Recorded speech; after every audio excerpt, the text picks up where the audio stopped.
he's been preaching to us then whenever he comes here. And ngayon po, I know that the Lord will give us another message through his life. Palakpakan mo natin ang Panginoon sa buhay po ni Pastor Kevin Ito.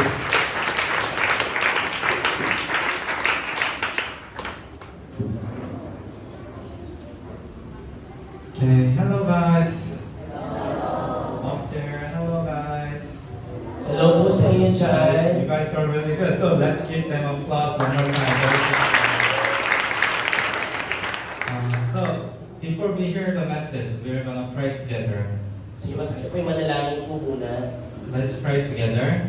Dear Heavenly Father, thank you for this blessed day. This is a day that we are praising you and we are listening to the Word of God. So please, in this time, wake us up and let us focus on your message and the Word of God that you want to say to us today. So by the worship today, by the Word of God today, our life, our thinking, our actions, our life is changing according to the life of Jesus Christ. In Jesus' name I pray. Amen. Okay, it's really nice to meet you guys again, and I see many of you guys are coming here expecting joy, praising, and then relationship with God together. So, do you guys dream a lot? Yes, I also dream a lot, but sometimes after I wake up, I usually forget. But I usually forget, but there is one dream that I still remember of. That is the recent dream that I dreamed. That dream is actually the event that I was going to jail. I was going to jail, but the surprise thing, today's sermon is about Acts chapter 20. And Apostle Paul is also saying about the jail, that when he is heading to Jerusalem, there was a jail and there was suffering waiting for him. But Apostle Paul was so desire of delivering gospel. Apostle Paul was so full of the Holy Spirit, so he decided to go to Jerusalem, even there was a jail. But after I dreamed of that, I was thinking of myself, that I dreamed of the jail was really terrifying and suffocating and really heavy for me. But would I really serve? Would I really obey to God also like an Apostle Paul? Because the dream that I went to jail, that was not the normal jail, but do you guys have heard about solitary cell? Yes, just one empty small room that I go alone. So that is the place that I don't use with other prisoner, but I use alone. That was solitary cell that I was having, but jail officer who was drove me to that solitary cell was saying to me like this: hey, the solitary cell that you are having now is most lonely place in our prison. This solitary cell is not like other solitary cell. It's not like darkness place, but it have a big window. So as you can see through window, you can see yellow farmland, but no people is there. And some houses there, but you will feel really lonely because in solitary cell you will die. You are gonna just stop there, do nothing. You are gonna lose hope. So he's saying that you will gonna lose hope and you will feel suffocating. So after I heard and I arrived there, I saw that image. I was like really suffocating as jail officer said to me, and I was also feel happy. So, yes. Okay, para sa mga kabataan natin, di ba? So, ang tanong sa atin kanina, tayo po ba ay madalas pong nanaginip At parang sa akin, ako po may karanasan na ako nanaginip po ng kakaiba. At yung panaginip ko po na yun ay panaginip po na ako po ay nakakulong, nasa isang bilangguan. At sabi sa akin, no, prison, ng isang guard in charge of the prison, ako daw ay mapupunta sa isang solitary place. So kung sa panahon natin ngayon, I don't know kung nag-exist pa sa mga kulungan yung tinatawag na Bartolina, kung saan ikaw ay mag-isa, madilim. Pero yung Bartolina ang aking kinalagyan ay hindi isang madilim na lugar, kundi isang solitary place, mag-isa din ako, pero may malaki siyang bintana. At sa labas ng bintana ay may isang napakalawak na farm, lupain na kulay dilaw. At doon sa kulay dilaw na lupain na yun, walang ni isang tao. At habang tinitinan ko yung lugar na yun, yung farm na yun, nafe-feel ko na nasa suffocate ako. Wala akong para akong nalulunod, para akong nasasakal sa pakiramdam ko dahil yun yung aking nakikita. Walang tao ni isa doon sa farmland na yun. Maaari po bang mga kabataan sa inyo? Alam ko nagsa-cellphone yung marami sa inyo. Pag may nakita ko nagsa-cellphone, yung katabi yung pagagalitan natin. Kasi yun, hindi mo inaalagaan yung katabi mo. Hindi naman itong panahon para magbidian habang nagsa-cellphone. Matagal na yan, mga kabataan. Patuto tayo ng respeto. Tawagin yung pangalan nyo para tumigil kayo. Kayo din yung sinisita doon ni Pastor Sharon every time na merong makinig kayo. Sige po. Sige. So, I was feeling suffocating and feel heavy, right? And I feel suffocating because I was losing hope that I were gonna just stuck there until I die. That was really hard memory that I never forget, even if that is just a dream. So, but at that time, when I keep looking at the window, I found some blurry image. That blurry image was this one. What is it? Oh, it's hidden here. It's covered. What is it? Ano daw to, guys? Yes, it was really blurry, but among the houses, I saw the cross. That is. So I was like, oh, please, oh, really? So, oh, please. I hope that would be the cross and that would be the church. And clearly, as I keep focusing on that blurry image, my suffocating and heavy and stuffy mind and despair mind starting to change to the hope in dream. Do you guys believe it?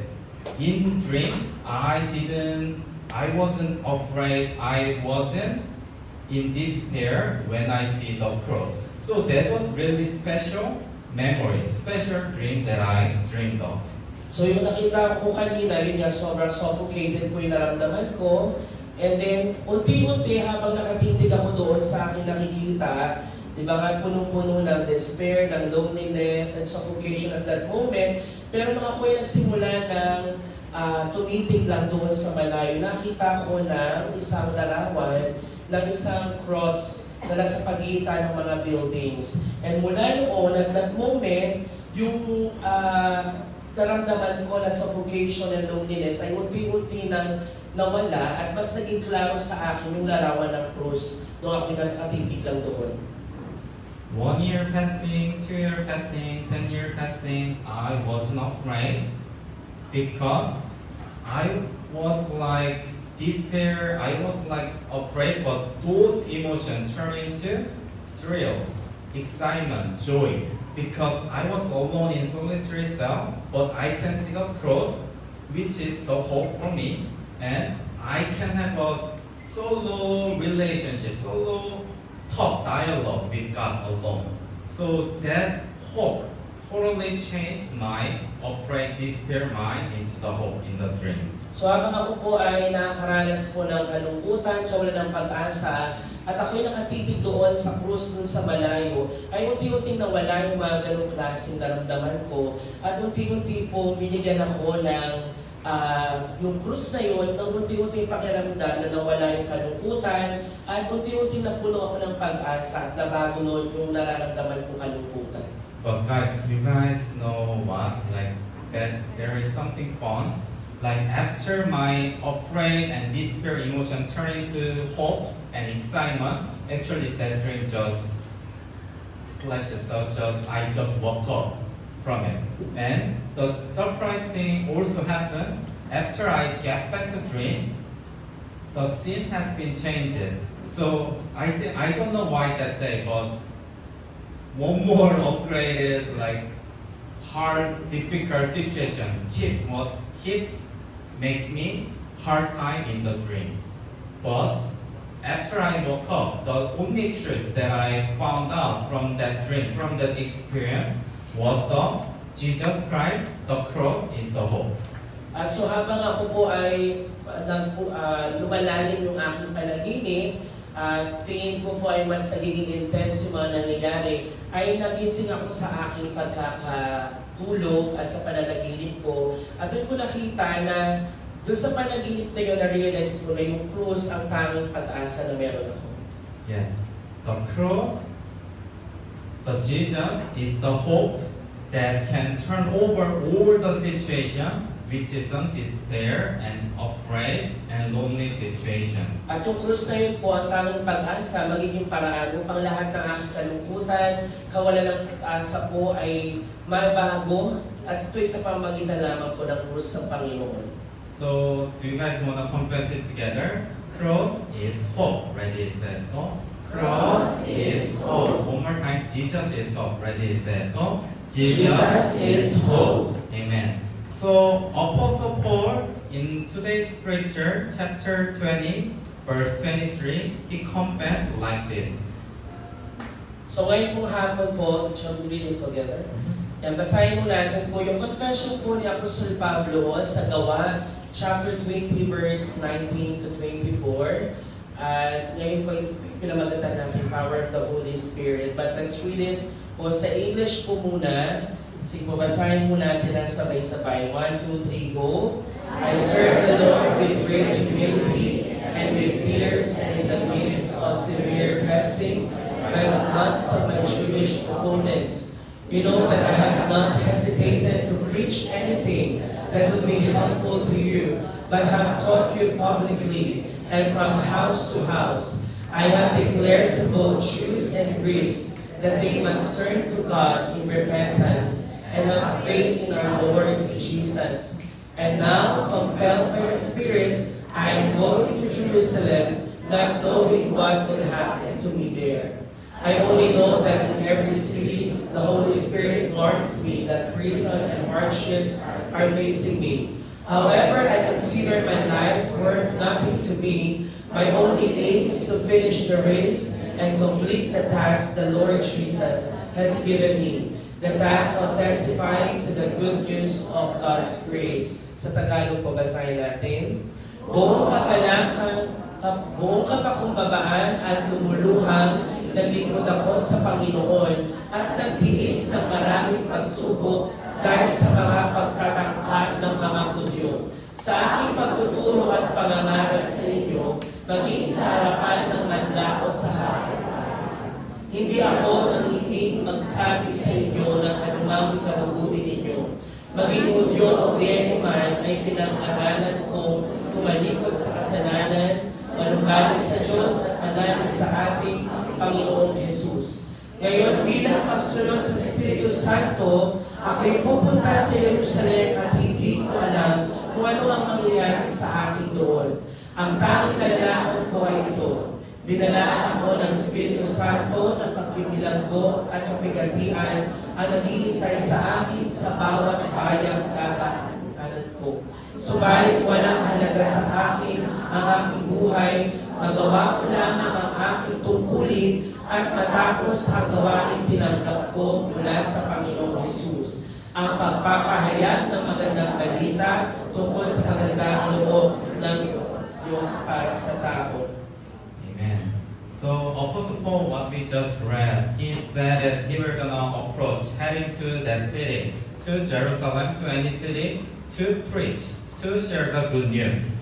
So dito natin makikita po that si Apostol Pablo po, papunta po siya sa Jerusalem para po magbahagi ng gospel, ng magandang balita, sa kabila ng banta po ng panganib sa kanyang buhay.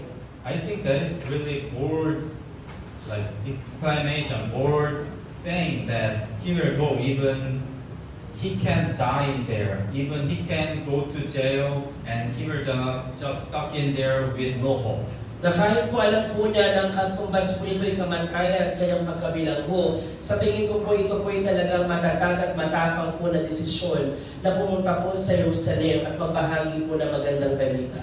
I cannot compare to what he's saying, but that afraid, despair, changed into the hope actually happened to Apostle Paul as well. At yun po, alam ko po na hindi ko matutumbasan yung karanasan ni Pablo na despair at pagkatakot at kawalan ng pag-asa. Pero makita natin po kung ano po yung naging kalooban po ni Pablo sa pangyayari po ito. After he accepted Jesus Christ as his own Savior, he was with Holy Spirit and he had no fear. He was just bold to approach to any country, just aim is to reach and share the gospel. At dahil nga po sa kanya pong karanasan sa Panginoong Jesus, naniwala ko na siya po'y napuspos ng Espiritu Santo ng Panginoon. Kaya walang anumang takot, pangamba, o kawalan ng pag-asa ang magpapatilang po sa kanya upang ibahagi po ang magandang balita kahit po sa kabila, ang kapalit po nito ay kamatayan at pwede niyang pagkabilanggo. We just said it together. Jesus is the hope, cross is the hope. So if we have the same hope, Jesus is the one God. So if we have the same hope as an Apostle Paul, then we also can share gospel regardless what situation we are still now in, regardless what condition, what health condition, what mental condition, what spiritual condition we are in now. So tinabi mo natin kanina, ang Panginoong Jesus ay ating pag-asa, ang kanyang krus po ay ating pag-asa. Kung kaya naman, katulad din po ng Apostol Pablo, tayo din po ay mayroong kakayahan magbahagi ng salita ng Diyos sa mabuting balita.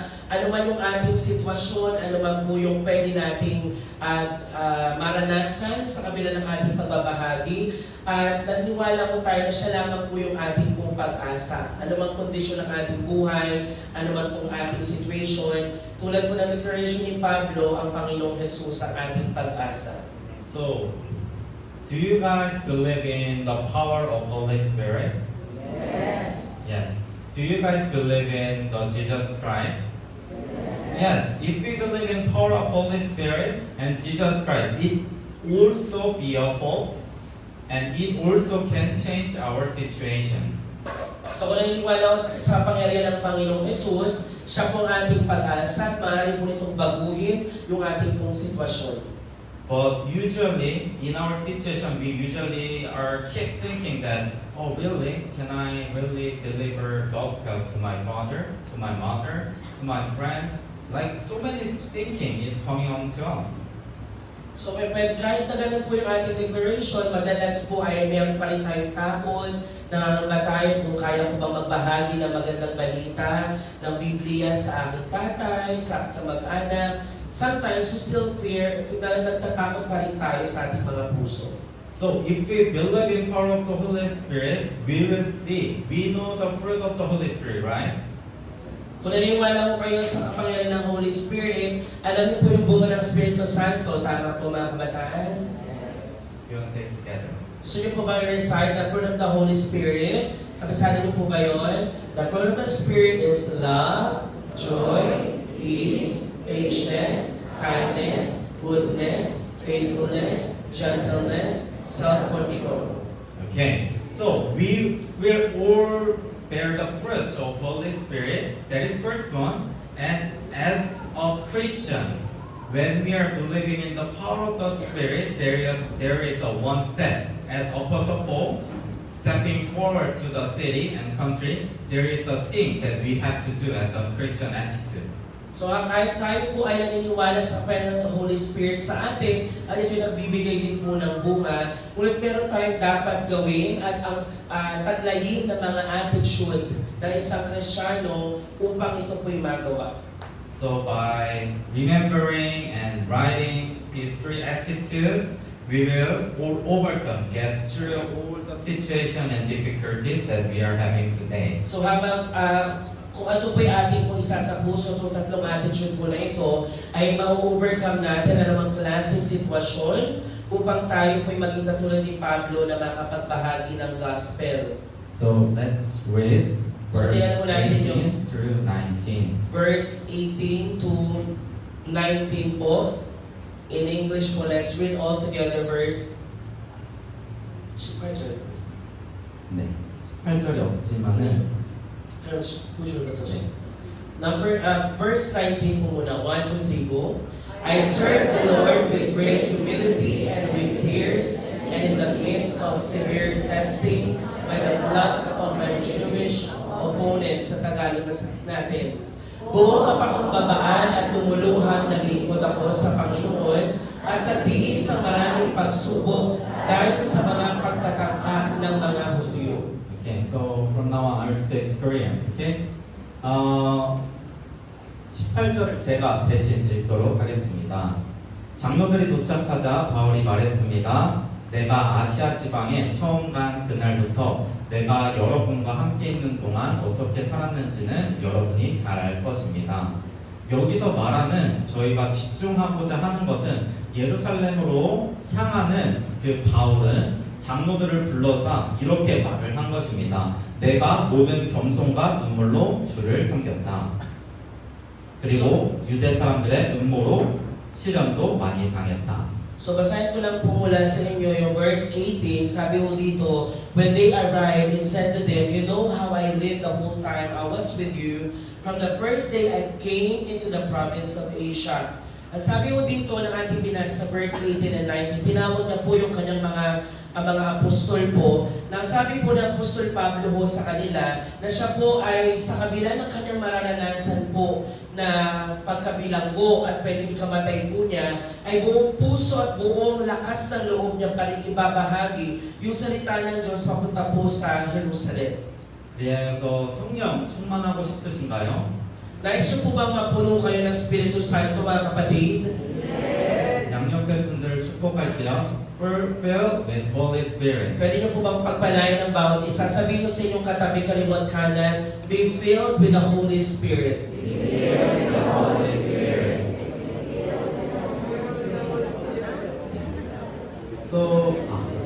그래서 성령 충만했던 한 명, 저희는 사도 바울을 보고자 합니다. Kaya titignan natin si Apostol Pablo na isang character in the Bible na napuno po, napuspos ng Espiritu Santo. 그 어떠한 두려움과 고난과 감옥마저도 두려워하지 않았던 성령 충만한 사도 바울은 이 두 가지를 가지고 있었습니다. At itong dalawang bagay po na ito po ay dala-dala ni Apostol Pablo na sa kabila ng anumang sitwasyon, siya man po ay makukulong o di kaya ikamamatay niya, ay taglay niya itong dalawang bagay na to na nagpalakas ng loob niya upang magpatuloy sa kanyang misyon na pagbabahagi ng Ebanghelyo.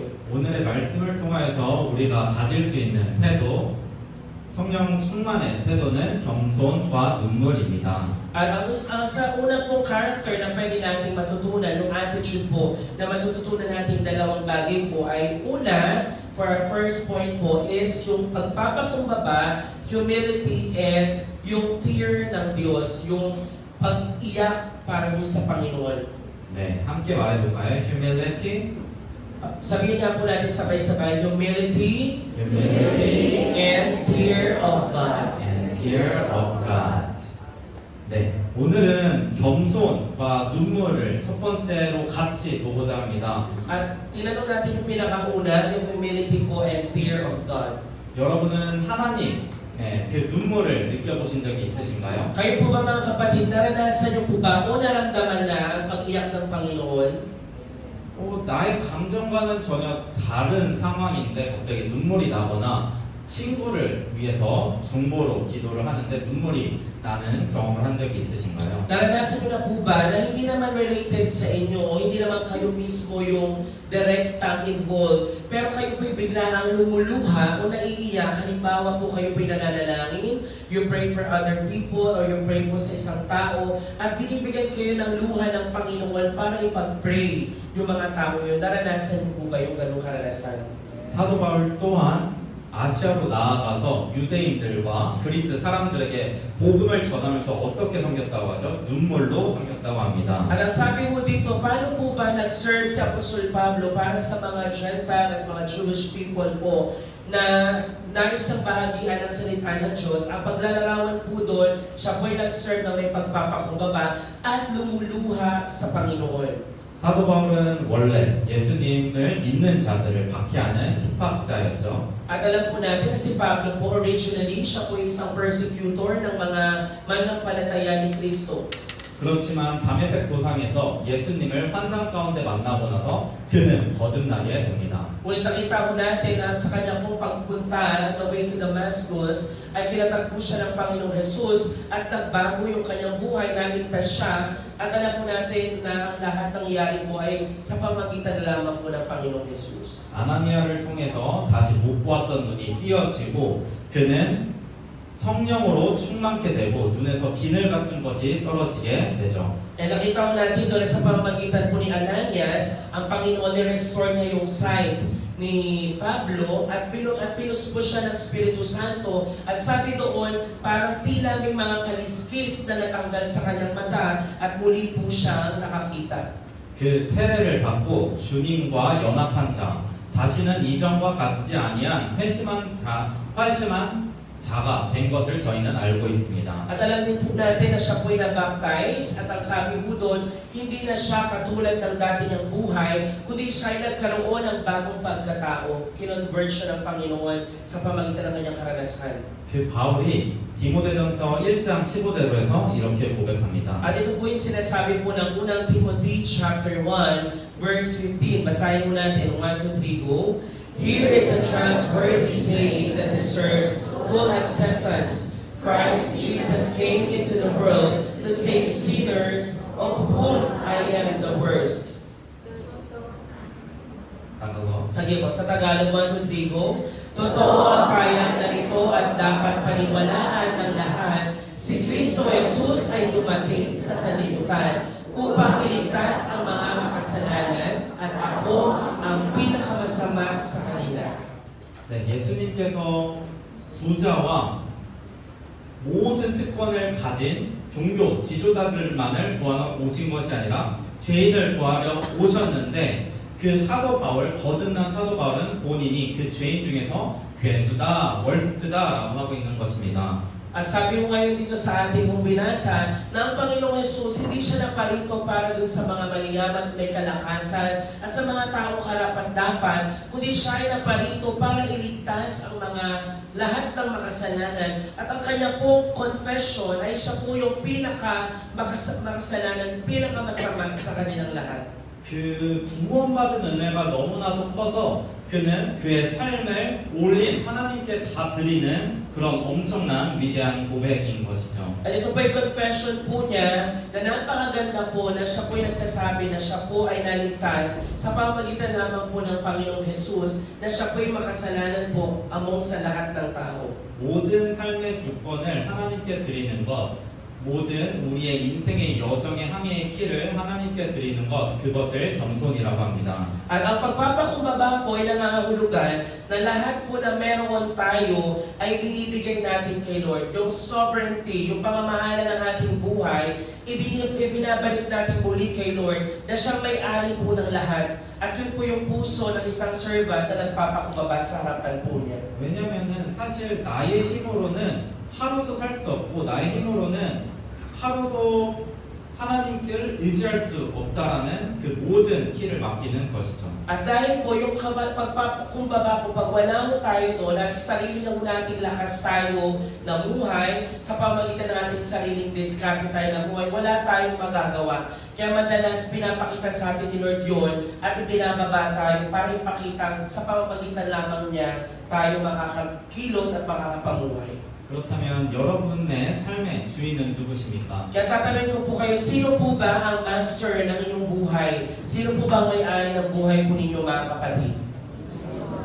아멘. 내가 아침에 눈을 뜨고 나의 생각으로 하루를 살아가지만 정말 이런 눈을 뜨자마자 예수님을 찾고 성령의 도우심을 구하십니까? Kayo po ba po ay sa pagising pa lamang po ng umaga ay pagdilat ng iyong mga mata, paghinga po ninyo, ikino-confess po ba ninyo na ang Panginoong Hesus ang may-ari ng iyong buhay, at sinisik po ninyo, hinahanap po ninyo ang Panginoong Hesus sa inyong buhay. 그게 성령 충만의 첫 번째 키, 하나님께 모든 주권을 드리는 겸손의 태도입니다. At yun po ang unang bagay na dapat nating makita. For us to be humble, para magpakumbaba ka, ibigay mo kay Lord lahat ng pamamahala ng iyong buhay, ialay mo po sa Kanya. 주로 저는 이런 얘기를 들어요. 나는 프리티해, 나는 핸섬해, 나는 내가 이런 걸 다 어치브, 다 성취했어. 나는 나의 노력으로 이렇게 트리플 A를 다 받았어라는 말을 듣고는 합니다. At tayo po madalas pwede natin sabihin na ako ay handsome, ako'y maganda, ako'y gumawa ng ganitong bagay. Madalas maaari tayo makarinig ng mga ganong klaseng mga salita. 그렇지만 사실 주님이 없으면은 우리가 그것들을 다 이룰 수 없다라는 하는 그 겸손의 태도를 말하고 있는 것이죠. Pero kailangan natin matutunan, magpakumbaba, at sabihin na kung wala ang Panginoong Hesus sa ating buhay, kahit ano pang achievement meron ka, walang halagang lahat ng yan, dahil alam natin hindi natin yung magagawa kung wala ang Panginoong Hesus. 겸손한 사람은 예수님이 가라면 가고 멈추라면 멈추고 돌아오라고 하면은 돌아올 줄 아는 하나님께 주권을 맡기는 사람입니다. Kaya kung ang totoo nagpapakumbaba sa Panginoon ay mga tao pag sinabi niyang you go, hahayo ka. Pag sinabi niyang you stop, mag-i-stop ka. Pag sinabi niyang bumalik ka, babalik ka. Yun po yung totoo nagpapakumbaba sa Panginoon, ang sumusunod sa kanyang sinasabi. 왜냐하면 성령 충만한 사람의 두 번째가 뭐라 했죠? 눈물이라고 했는데 하나님의 눈물을 느끼는 사람이라면은 그 겸손, 하나님께 모든 것을 맡기는 삶의 태도를 가질 수밖에 없는 것입니다. Kasi nga po sabi natin kanina na ang isang taong nagpapakumbaba po ay napupuspos ng Espiritu Santo. At kung tayo po ay puspos ng Espiritu Santo, ay yun po yung ating pong natural na lalabas sa atin, yung pagtitiwala sa Panginoong Hesus at yung confession na kung wala po siya, wala po tayong magagawa.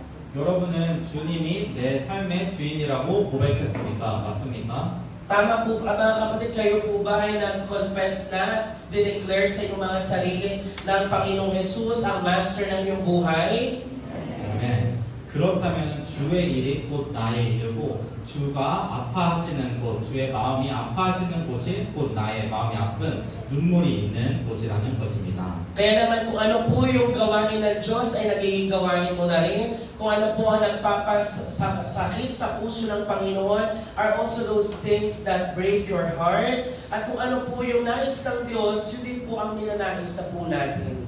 주님이 슬퍼하시는 그곳에 눈물이 있는 곳에 내가 가기를 원하고 주님이 손길이 닿기를 원하는 그 마음 가운데 나의 손길이 가길 원하는 것입니다. At kung ano pong nais ng Diyos na ipagawa, yun po din po yung ginagawa natin. Kung saan po umiiyak ang Panginoon at sinabi niya doon ka pumunta, ay pupuntahin din po natin.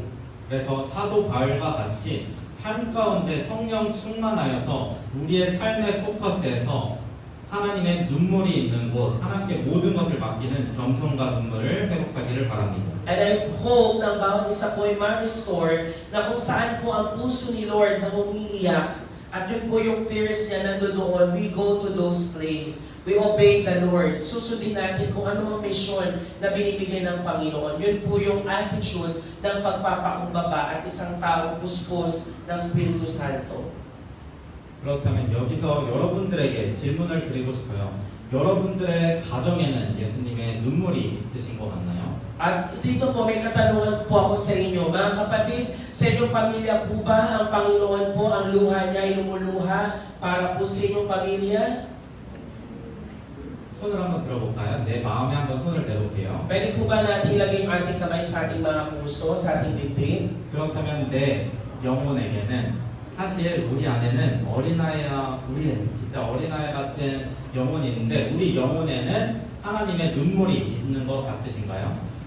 Kung tayo po nandito lahat, kung tayo man po ay bata pa sa panampalataya, talagang bata din sa edad, nararamdaman ba natin na ang Panginoon lumuluha din para sa ating mga puso, para sa ating mga kaluluwa? 있는 것 같나요? Tingin niyo po meron po ba si Lord na nais niyang kunin at maging may-ari ang iyong puso?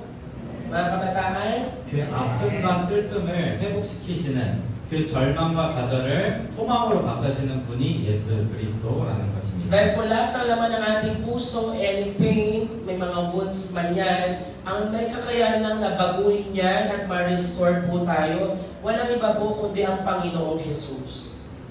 사도 바울은 겸손과 눈물을 삶으로 나타내고 흘려보내고 밤낮으로 집집마다 방문하며 예수 그리스도를 선포하고 이렇게 외쳤습니다. 회개하라 여호와께 돌아가라. At si Apostol Pablo, dahil nga po siya ay napuspos ng Espiritu Santo, araw-araw po siyang pumupunta sa mga bahay-bahay, kumakatok at nagbabahagi po ng Panginoong Jesus, ng Ebanghelyo ng Panginoong Jesus. At yung kanya po mensahe ay kayo ay humingi ng tawad, magsisi, you repent, at manumbalik sa Panginoong Jesus. 왜냐하면 회개하지 아니하면은 그것은 죽음으로 향하는 길이기 때문에 예수님의 눈물이 바울에게는 느껴졌던 것입니다.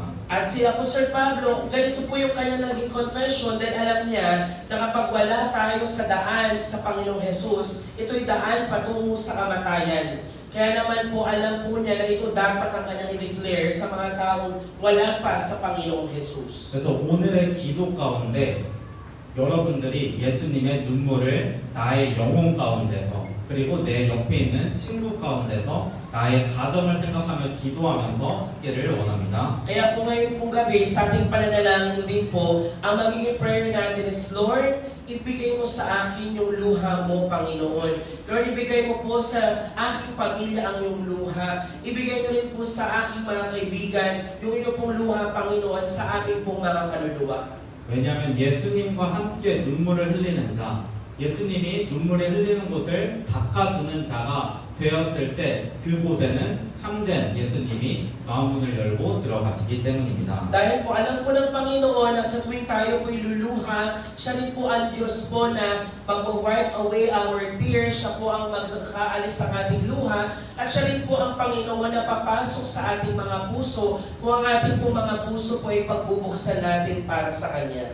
그래서 오늘 나의 친구, 가정, 이 땅 콘도와 넘어서 필리핀 땅을 향해 생각을 할 때 주님의 눈물을 함께 흘리는 자가 우리 모두가 되기를 축복합니다. And I want to bless you mga kapatid na ngayon din pong gabi, hindi lang sa inyong mga sarili, kundi para sa inyong mga friends, sa inyong pong pamilya, para sa inyong community, at maging sa buong Pilipinas, that whenever you pray for them at maisip niyo po sila, ipanalangin niyo po ng Panginoon, ibuhos mo yung luha para sa mga bagay na ito sa aking pamilya, sa aming lugar. Nang sa gayon, sila po ay mapuspos ng Espiritu Santo ang kanila pong mga kaluluwa. 저는 눈물을 회복하기를 원합니다. 하나님의 마음을 알기를 간절히 원합니다. At sabihin natin na, Lord, gusto ko pong makita ano po ba yung luha niyo po para sa amin. I sincerely, Lord, na sinisik ang inyong pong kalooban, Panginoon, at inyong pong pagluha, Panginoon. 갈급한 사슴이 시냇물을 찾아 헤매이듯이 내 영혼이 주를 찾기에 주님의 눈물을 알고 싶어 헤매이는 간절함인 것입니다.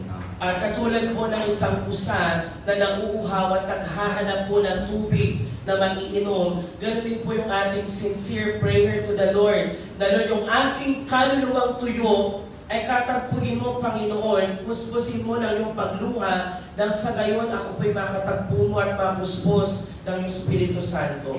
그 눈물은 과거의 눈물로, 과거의 은혜로 족하는 것이 아니라 매일 우리를 향해 울고 있는 예수님을 매일 누리는 것입니다.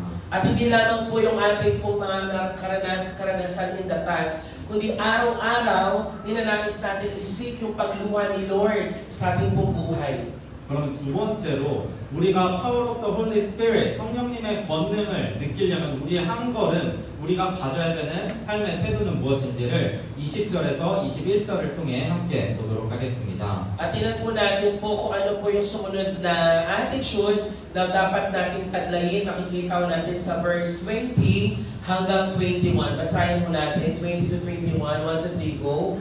You know that I have not hesitated to preach anything that would be helpful to you, but have taught you publicly and from house to house. I have declared to both Jews and Greeks that they must turn to God in repentance and have faith in our Lord Jesus. 네, 사도 바울이 회심 이후 주님을 전할 때에 성령이 충만할 때에 얻은 두 번째 태도는 충성과 담대함이었습니다. Kaya nung si Apostol Pablo ay napuspos ng Espiritu Santo, dito niya po tinaglay yung pangalawang attitude na meron po siya. Yun po ay yung faithfulness and boldness. Basahin na natin sabay-sabay.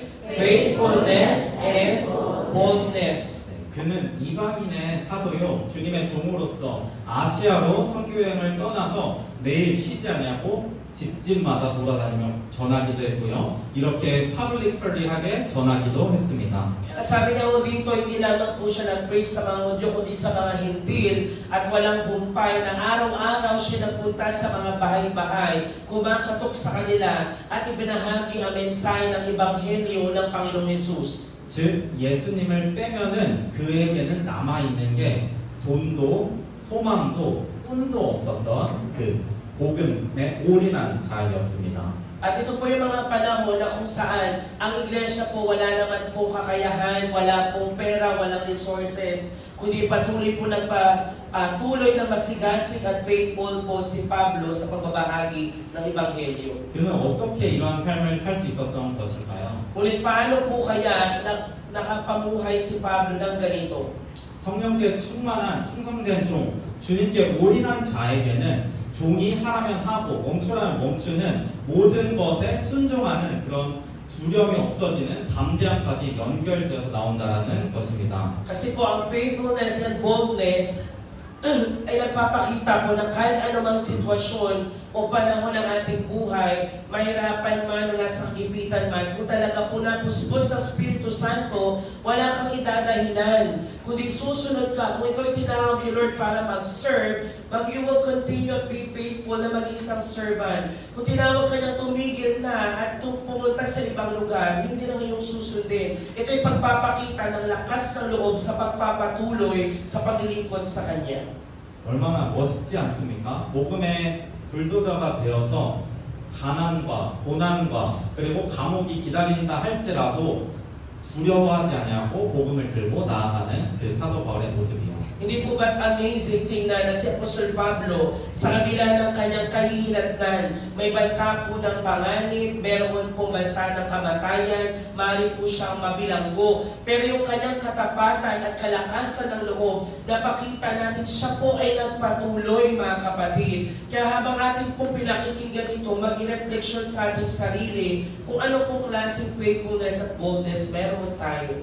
예수님만을 생각하는 충성된 종, 그 충성된 종이 여러분들이 되기를 원합니다. At gusto natin, yun din po ang maging katulad po tayo ng Apostol Pablo, na tayo po ay maging faithful servant ng Diyos na katulad po ni Pablo. 그래서 주님이 다시 오시는 그 날에 잘하였다 충성된 종아 나의 기쁨에 참여하자라는 그 말씀의 언약의 말씀에 함께 참여하기를 축복합니다. At I want to bless you po na kung tayo po ay magiging tapat and bold para sa pagbabahagi ng gospel, ay tayo din po pag dumating muli ang Panginoong Jesus sa araw ng kanyang muling pagbabalik, gusto natin mapakinggan ang tinig ni Lord, sasabihin sa atin, well done, my good and faithful servant, na ikaw ay aking naging kagalakan. Pangahawakan po natin yung pangako ng yon ng Panginoong Diyos sa buhay po natin.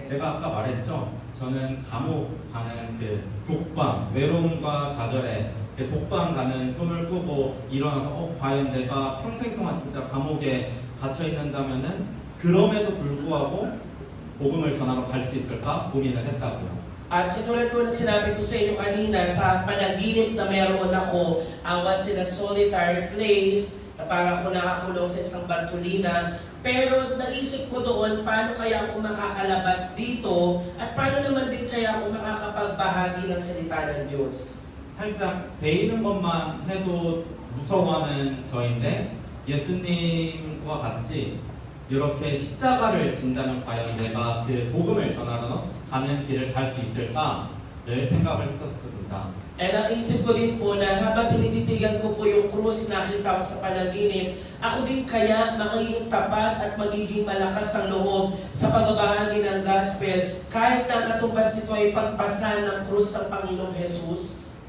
그렇다면은 여러분들의 친구 그리고 일터, 학교, 가정에 복음을 전하는데 가로막는 그 장애물은 무엇입니까? At kayo din po mga kabataan, sa inyo po mga paaralan, sa inyo mga kaibigan, sa inyo po mga workplaces, ano po ba ang nagiging hadlang para sa inyo pong pagbabahagi ng gospel sa inyo pong sa tao sa inyo pong paligid?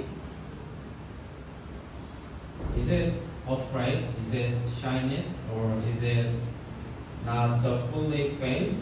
What is it? Ano po ba yung mga bagay na yun? Yun po ba yung pagiging mahiyain? Yan po ba yung pagiging takot?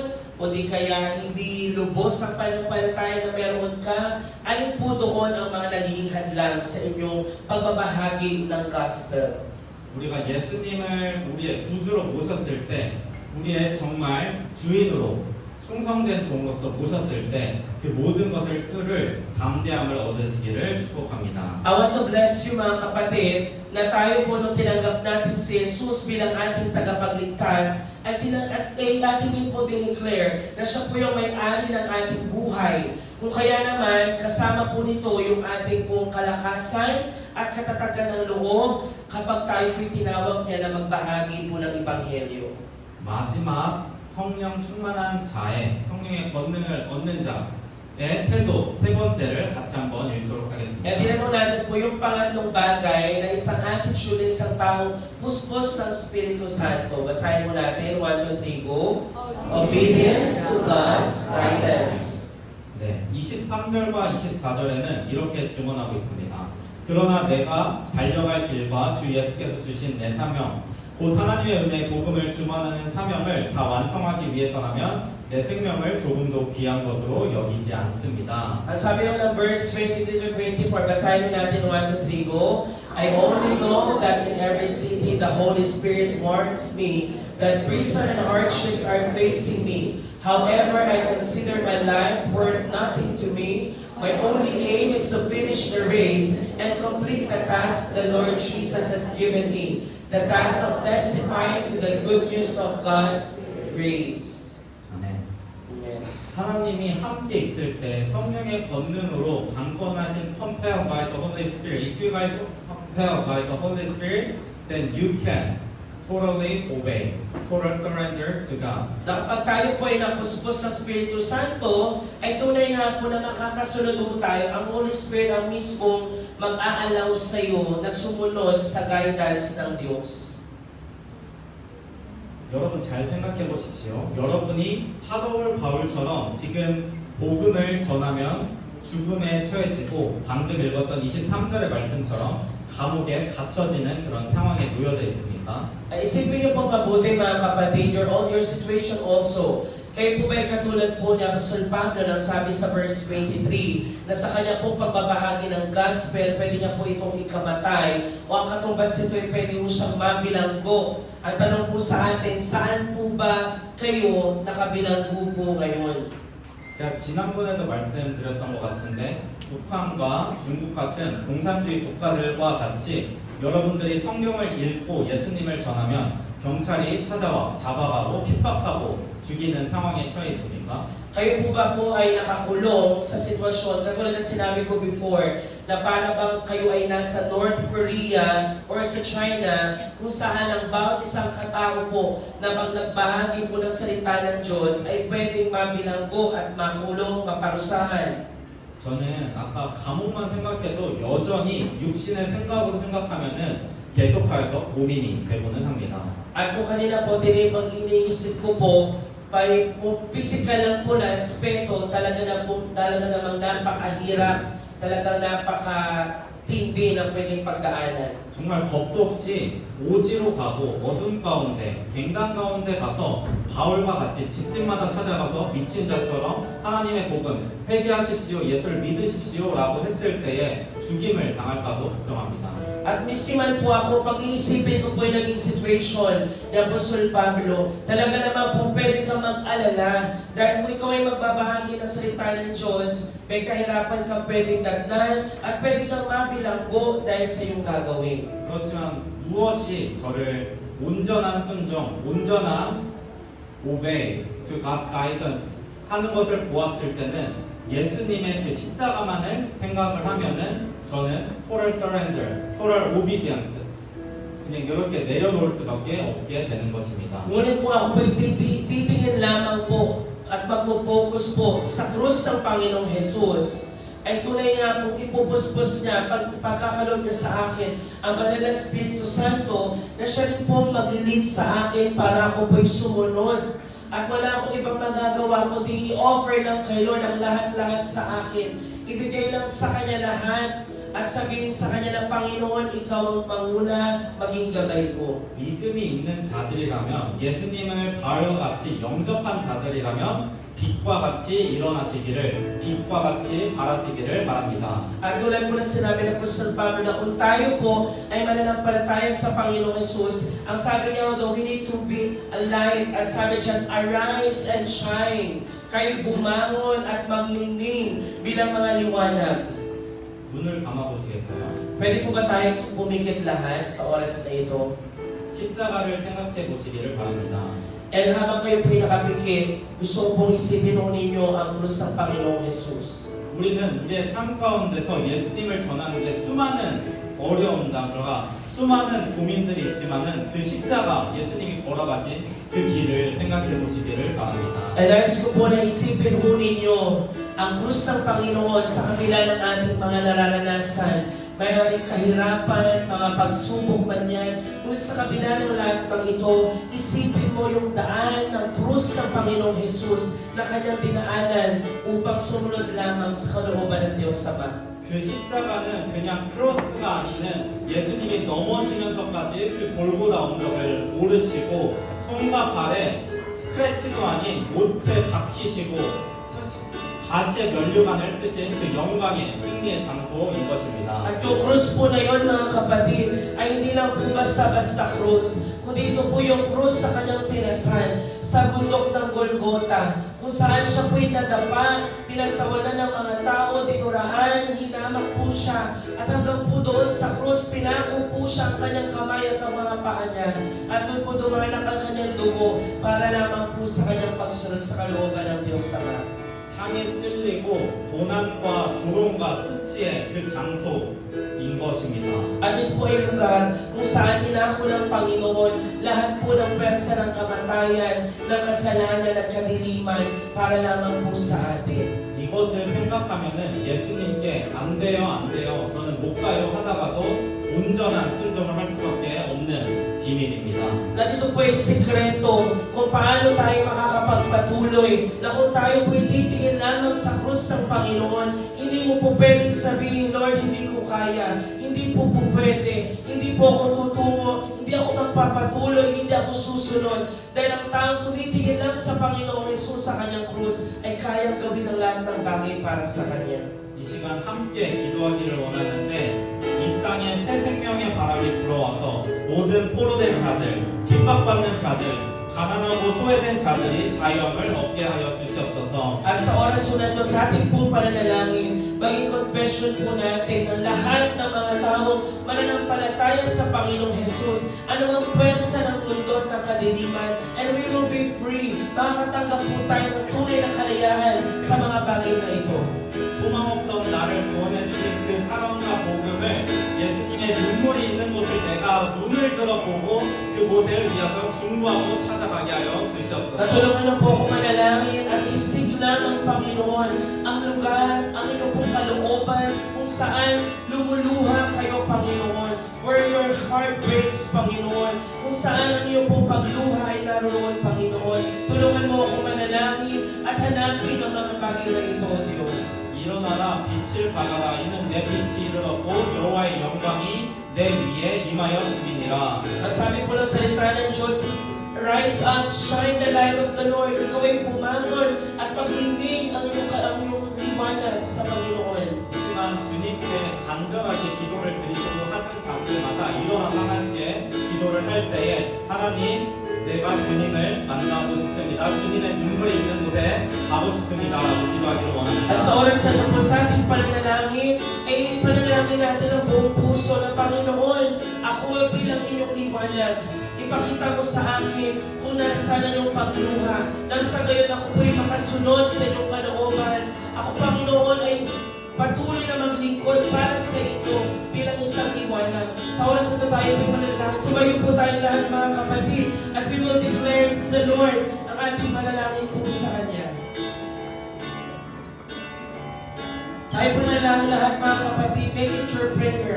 Sa oras na ito, manalangin ka sa Diyos at hingin mo yung pagluha ng Diyos nasaan man yung pagluha ni Lord ngayon. 먼저는 여러분들 안에 있는 예수님의 눈물을 다시금 회복하시고 다시금 찾으시기를 바랍니다. At sa oras na ito po, una po natin hilingin kay Lord, Lord, ipakita mo sa akin yung luha mo sa sarili ko muna mismo, Panginoon.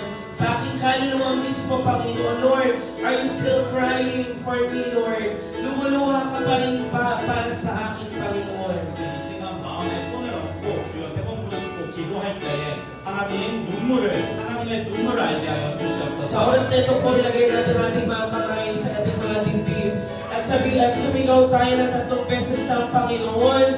At hilingin mo kay Lord, ipakita mo ang iyong pagluha sa aking puso mismo, Panginoon. Nais ko po makaramdam ng muli mo pag-recharge sa puso ko. Maranasan muli ang iyong pagbabasbas, Panginoon.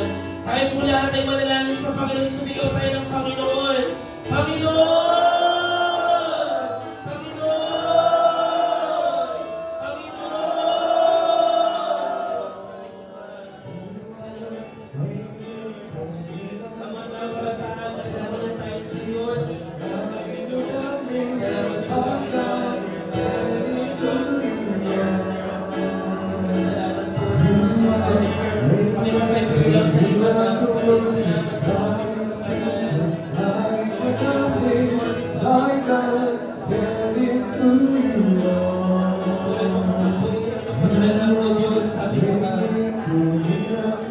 Lord, tulungan mo po kami, O Diyos, para nasa muli ang Espiritu Santo, Panginoon. Alam po pananampalay, alam po dryness na naranasan ng bago sa kabataan ngayon. Yung kawalan ng kanya, O Diyos. Yung kawalan ng sigla sa inyo. Yung kawalan ng pagmamahal sa inyo. Sa pangalan ni Kristo Jesus, Panginoon, binawasak namin aming mga. Yung kawalan, Panginoon, ang totoong pagmamahal sa inyo. Yung kawalan, Panginoon, ang totoong pag-respeto sa inyo. Panginoon, pagkawalan niyo po kami. At patuloy may parada sa aming ugal. Panginoon, ang iyong Espiritu Santo, aming Ama. Lord, ipakita mo sa amin kung nasaan ang pagluha, Panginoon. Kung nasaan yung puso, Panginoon, para sa aming pagmamahal ng aming Ama. Salamat po, Panginoon, O Diyos. Tulungan mo po kami, Panginoon, sa kabataan ng aming Ama, Panginoon. Ilawag po sila magpatuloy, Lord, para magdiwin na nagdadating sa church na wala po totoong nakakalasan sa inyo, Panginoon. Tulungan niyo po sila, O Diyos, sa aming mga banal. Pagtataguin mo po kami, Panginoon, O Diyos.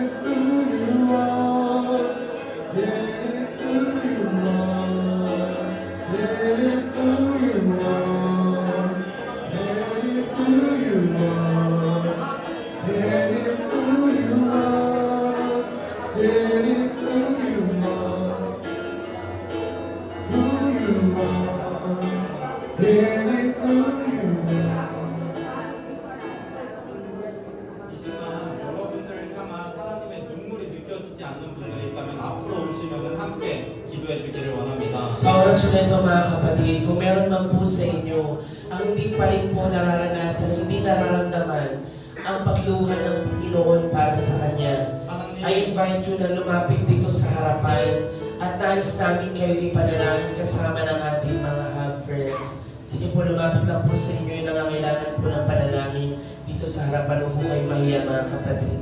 하나님, 내가 나의 감정을 외면하지 않게 하여 주시옵소서. Panginoon, tulungan niyo po kami, O Diyos, na ibaba yung aming mga nararamdaman sa 하나님, harapan. 내가 나의 상황을 외면하지 않게 하여 주시옵소서. Tulungan niyo po, Panginoon, na hindi po magpadala sa anumang sitwasyon ng aking pinagdaraanan.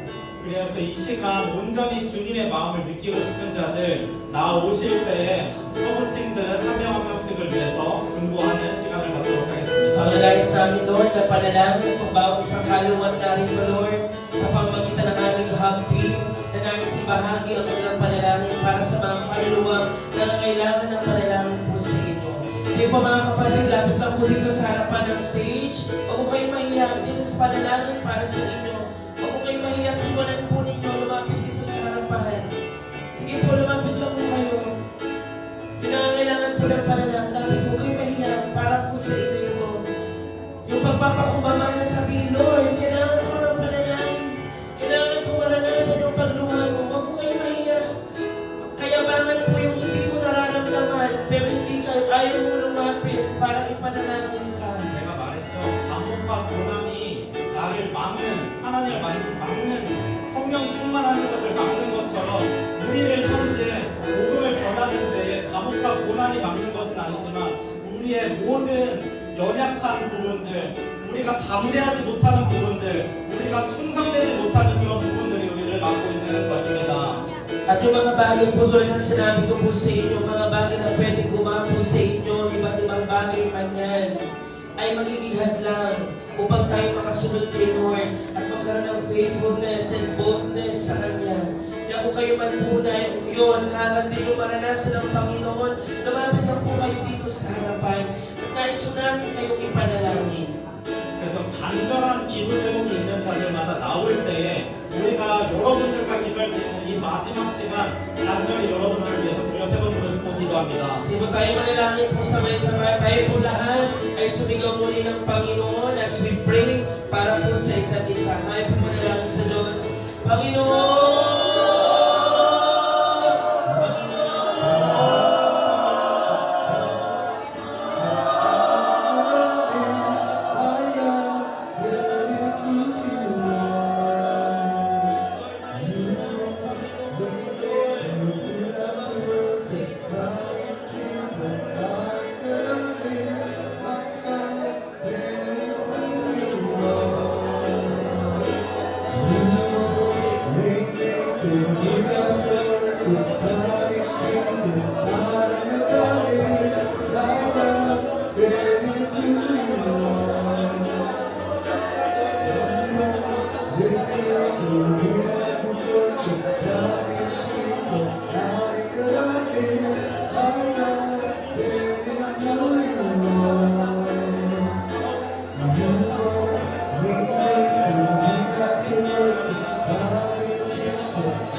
Sa mga kapatid po natin na tumanggap po ng panalangin, gusto natin magbigay po ng chance po sa kanila.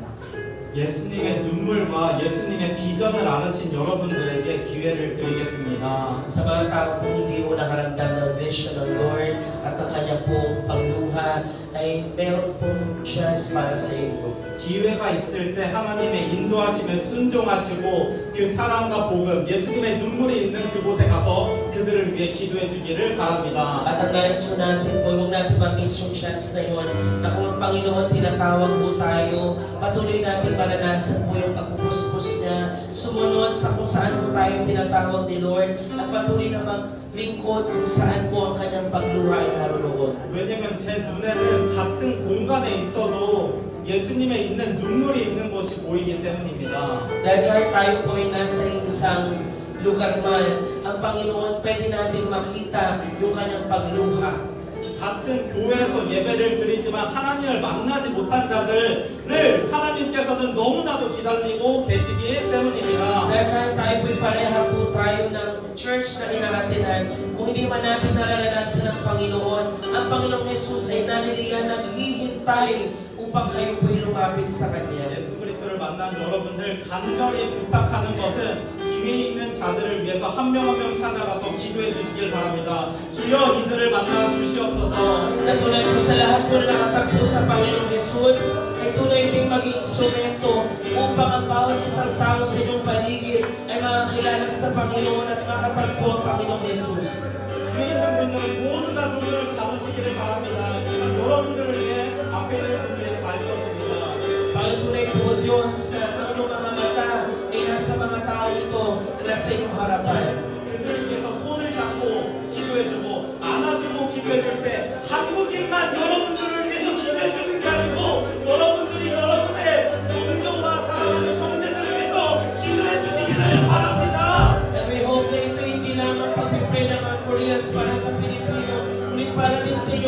sarili, ang Panginoon, ang kanyang pag-ibig, ang kanyang pagluha ay maranasan ng bawat isa.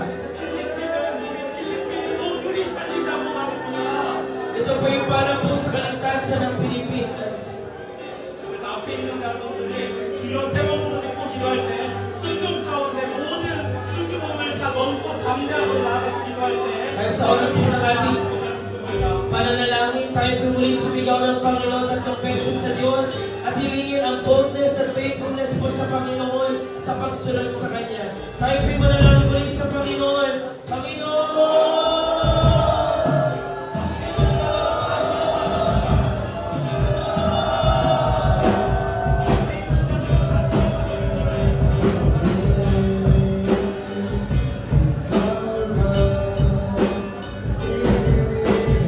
Yung mga nasa harapan, pwede kayong mag-pray din para sa ibang tao. Para sa mga nasa paligid ninyo. Kung kayo maranasan ng Panginoon, also pray for other people right now.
our God. Sing with me how great is our God. Oh, sing how great is our God. 이제리스 교회에서 하나님께서 우리에게 이렇게 아름다운 동역자를 허락해 주시네. 하나님의 사랑 안에서 하나가 되게 하시네. 너무나도 멋지지 않습니까? Hindi po ba napakagandang tingnan na ang Panginoon inaalam niya na may mga tao sa paligid natin to be our partner sa ating panampalataya upang palakasin tayo at ipanalangin ang bawat isa. 하나님 외에는 세상에 소망과 참 기쁨과 사랑이 없음을 기억하십시오. At tandaan po natin na kung apart from the Lord, wala pong maibibigay ang sanlibutan ito ng tunay na kagalakan at kapayapaan. 그리고 하나님이 우리를 하나 되게 하시고 하나님의 성품으로서 우리를 끝끝내 만나주실 그 하나님을 믿으십시오. At patuloy tayo manampalataya na sa pamamagitan lamang ng Panginoon tayo pinag-isa niya. At sa pamamagitan lamang ng Panginoon, tayo ay ginawa niyang iisa at may isang panampalataya sa Kanya. 그래서 마지막으로 기도할 때는 하나님의 성품을 찬양하는 기도를 할 것입니다. At ngayon po sa ating last na prayer, ipapanalangin natin, i-declare natin kung anong klaseng Diyos ang ating Panginoon. 하나님을 찬양합니다. Nais namin kayo sambahin, Panginoon. 하나님을 찬양합니다. Sinasamba ka namin, Panginoon. 하나님의 신실하신 그 사랑을 찬양합니다. Panginoon, tinasamba namin ang iyong dakilang pag-ibig sa amin. 주님만이 나의 삶의 왕이오니 나를 통치하여 주시옵소서. Kaya lamang, Panginoon, ang aming hari, ang aming Panginoon. 주님 나를 만나 주시옵소서. Katagpuin niyo po ko, Panginoon. 이 시간 우리를 만나 주시고 끝끝내 우리를 모든에서 건져주실 주님을 찬양하며 기도합니다. Tinataas ka namin, Panginoon, at this time, Lord, we want to encounter you, Lord. Patuloy ka namin maranasan. Tayo po'y manalangin sa Panginoon. Panginoon! Patuloy naman po, Diyos. Malapit po kami sa iyo, Panginoon.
Jesus, you're the only one I can stay.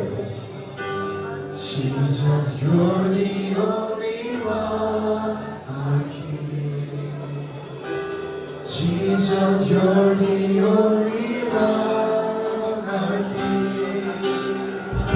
Jesus, you're the only one I can. Jesus, you're the only one I can. Jesus, you're the only one I can. Jesus, you're the only one I can. Jesus, you're the only one I can.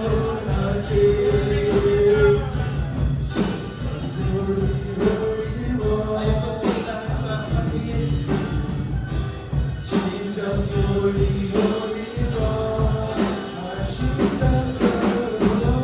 I can.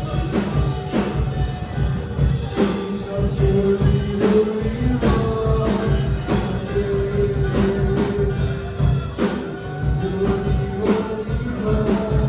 I can.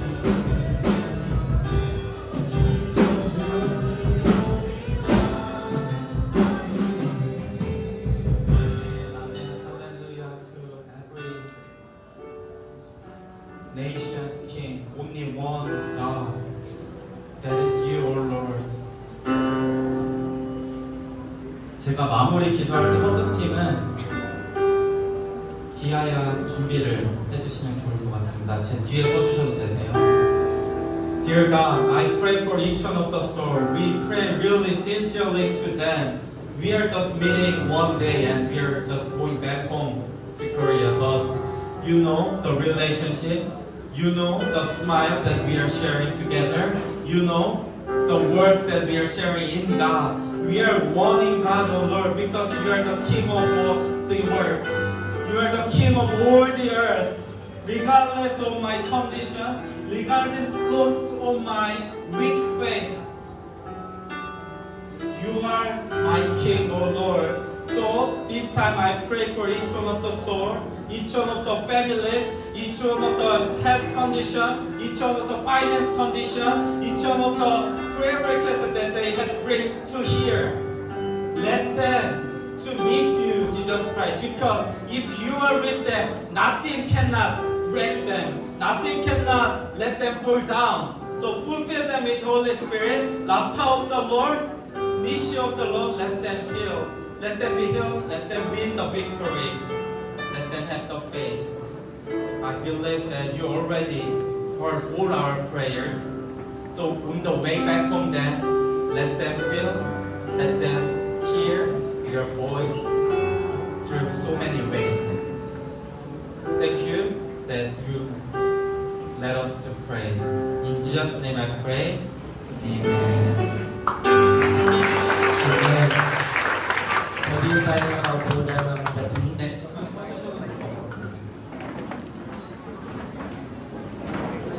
Oh, you don't have to turn on the lights. You Turn off lang. Pakipatay lang po yung ilaw. No, you don't have to turn on the lights. Okay, so Pakipatay lang. we have prepared a song named Biyaya. Let's say it together.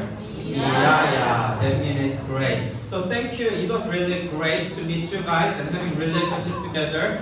This song is for God and for you guys. So thank you. Let's sing it together.